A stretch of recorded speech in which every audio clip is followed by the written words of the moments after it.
प्रतीक दिल्ली में joint family के साथ रहता था, लेकिन जॉब की वजह से अपनी माँ के साथ दूसरे शहर में शिफ्ट हो जाता है, जहाँ उसकी प्रीति के साथ लव मैरिज हो जाती है, जिस पर बहू को नापसंद करते हुए उसकी माँ पूरा समय प्रीति को परेशान करने के तरीके निकालती रहती है। प्रीति, कहाँ हो?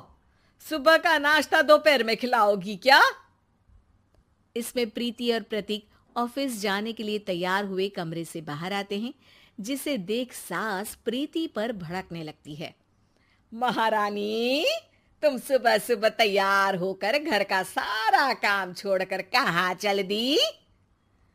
जी वो ऑफिस। हैं? तुम ऑफिस जाओगी तो घर में जो सफाई, नाश्ता, खाने का काम है वो क्या मैं करूंगी? माँ, मैंने उससे वादा किया था कि वो जॉब कंटिन्यू कर सकती है।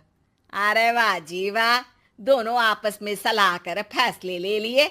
मैं क्या यहाँ बेवकूफ बैठी हूँ? मुझसे पूछना किसी ने जरूरी नहीं समझा? मम्मी, आप फिक्र ना करें, मैं आज ही रेजिग्नेशन दे दूंगी।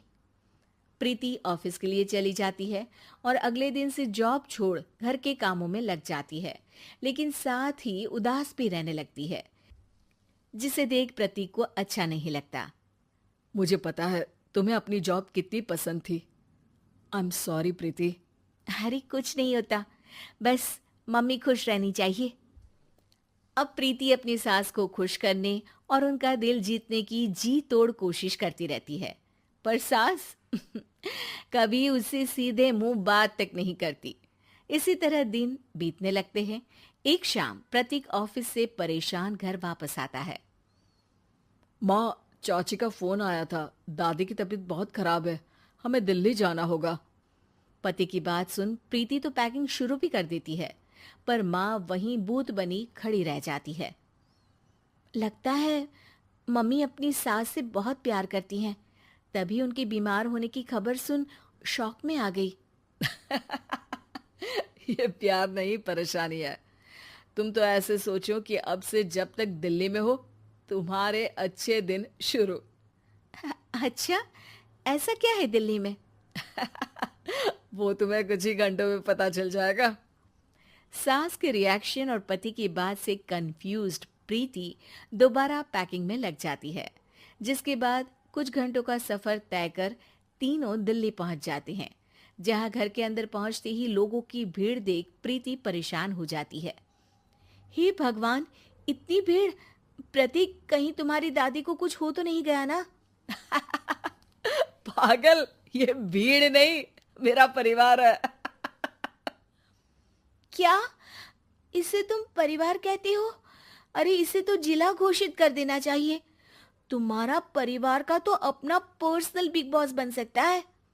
हैरान परेशान प्रीति परिवार वाले सदमे से बाहर निकली भी नहीं होती कि सिर पर पल्ला रखे शांत तरीके से सबके साथ बात करते हुए अपनी सास को देख उसे दूसरा सदमा लग जाता है। हाय राम, ये मम्मी का ऐसा भी कोई रूप है? ये तो मुझे पता ही नहीं था।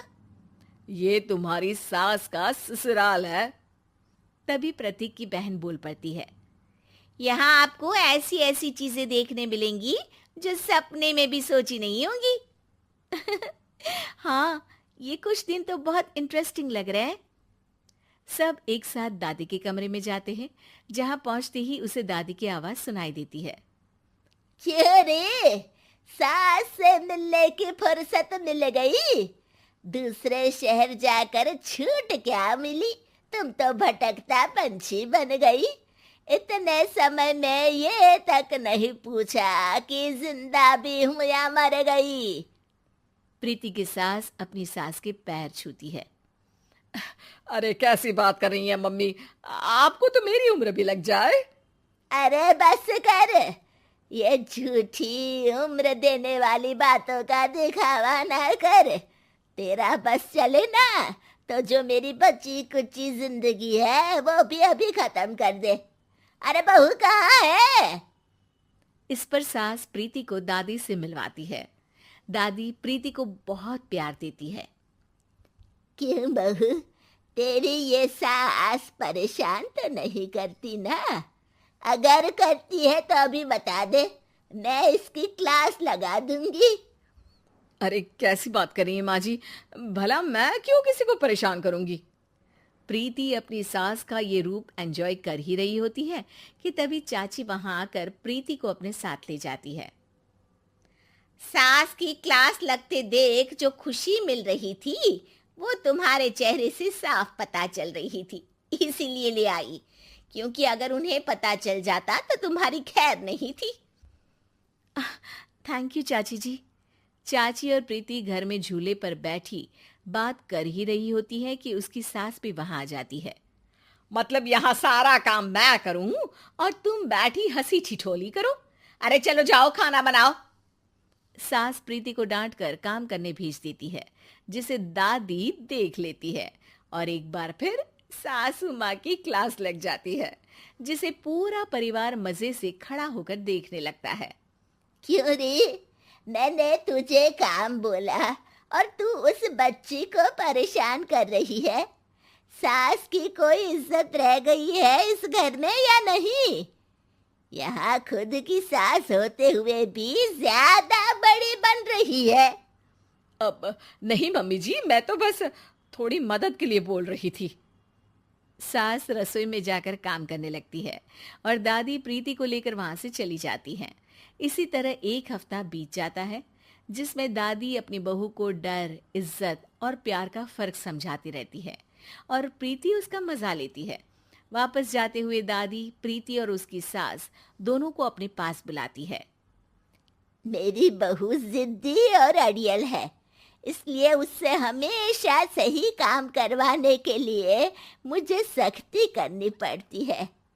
लेकिन तुम्हारी बहू अच्छी है, तेरी खुशी के लिए वो अपनी जॉब और सपने भी छोड़कर घर में बैठी है। अपनी बहू के साथ प्यार से रहो। और प्रीति, अगर अभी भी तुम्हारी सास परेशान करे ना, तो फिर तुम्हें पता चल ही गया है कि शिकायत कहाँ करनी है। जी, अपनी सास की ससुराल में उनकी सासू माँ के पास।